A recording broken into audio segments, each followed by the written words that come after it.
We have now come to the advanced part of the U-housing videos.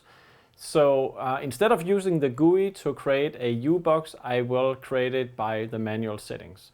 But let's quickly look how we created it using the GUI. So here you see the script dialog from Front Panel Designer. If I choose the script, press start, we get a GUI where I can type in various settings, the most typical settings, and I press create and I get 2 panels, and in this case an order form. So this is what we now want to do manually, and I go to the scripting dialog and press this button. So now I see manual parameters of the script, and this is the first thing we need to do is to disable the UI by setting this parameter. And from there you can see that we can decide what is the width, the height and the depth going to be, the thickness of the top piece and the bottom piece, which colors they should have, how many housing brackets we want on the front, back, top panels and so on, and whether or not we want some additional settings here. Okay, so since we have already been through a long description of how to set manual settings in the Sheffer housing script, you will already be familiar with a lot of the concepts that are also found in this one, because the wording is the same. And I also have a demo enclosure.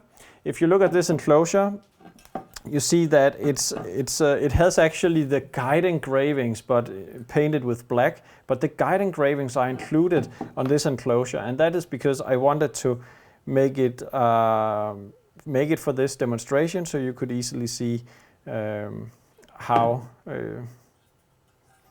these guide engravings relate to the real bent panel.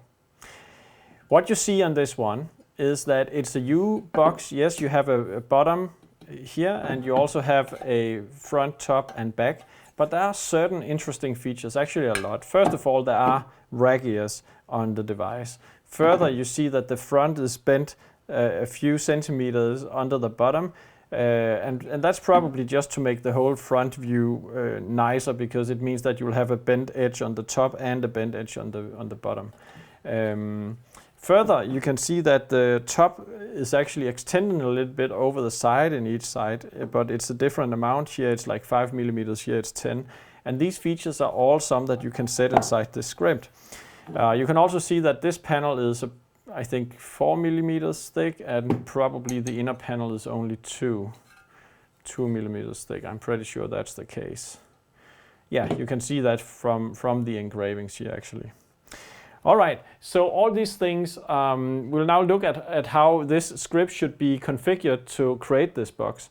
And the first thing that we notice is that the top piece is 4 millimeter and the bottom piece is 2. Both are natural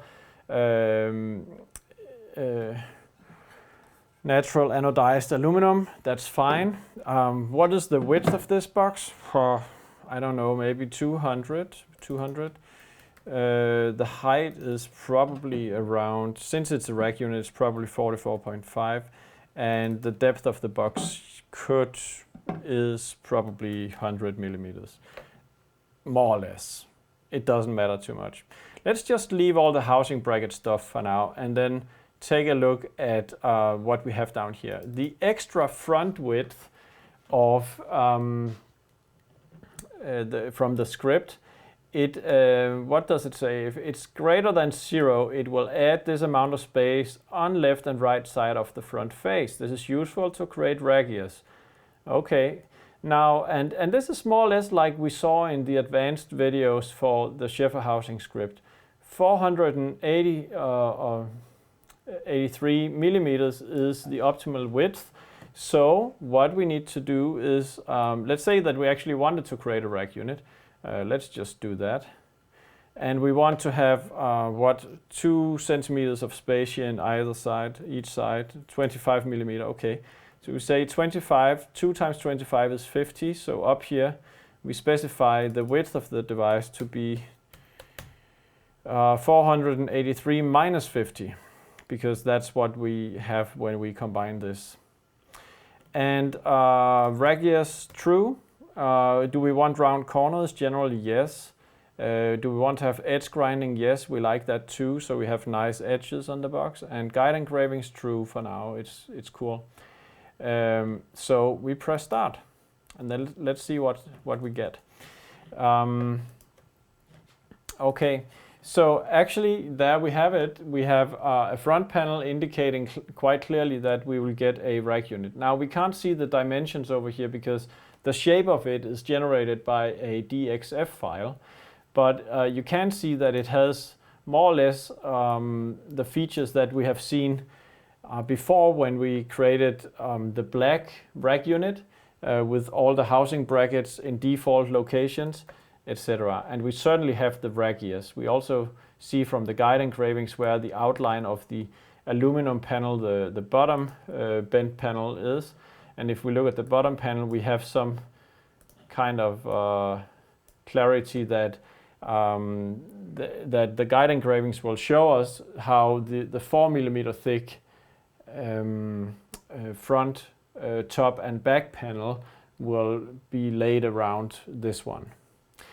Okay, so let's go back to the script because we had some other features on this one, and one of them were this one. This is called an overhang.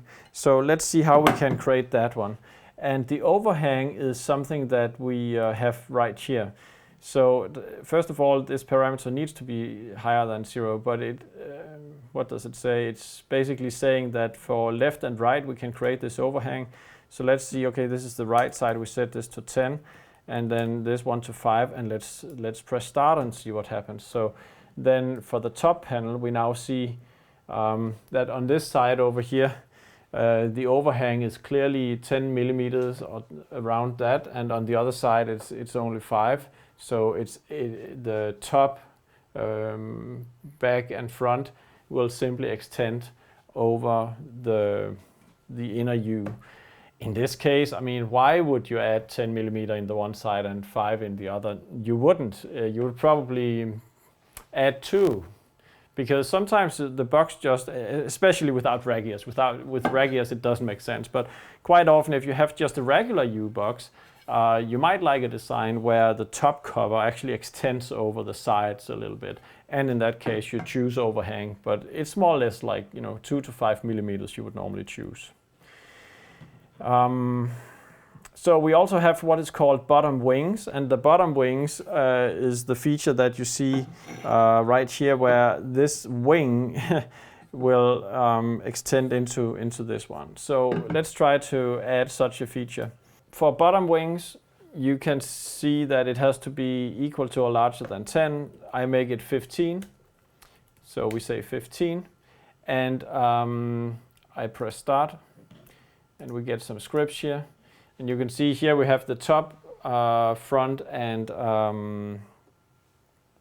front, top, and the back. And there you have the wing that will fold under the box like you saw on this demo unit, but both on the front and the back side with a lot of small mounting points. But now if you take a look at how the bottom looks, likewise you'll see that the bottom that folds under the box is, first of all, it has a cutout here, and then it also has some cavities for hosting these. You can't see it because it's under. I would need to remove the screws here, but there's like these small wings that has a thread, and the bolt can go down into those. Yeah, it's definitely an advanced feature, no doubt about it. So bottom cover, first of all, it's only an option if you didn't enable the wings. Let's see what that is.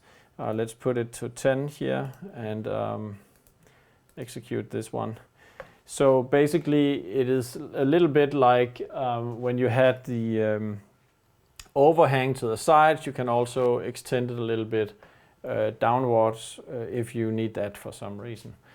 So yeah, there are some options, definitely some options in the advanced section of the U housing script. You already know what panel name, suffix and prefix would be from looking at the other video.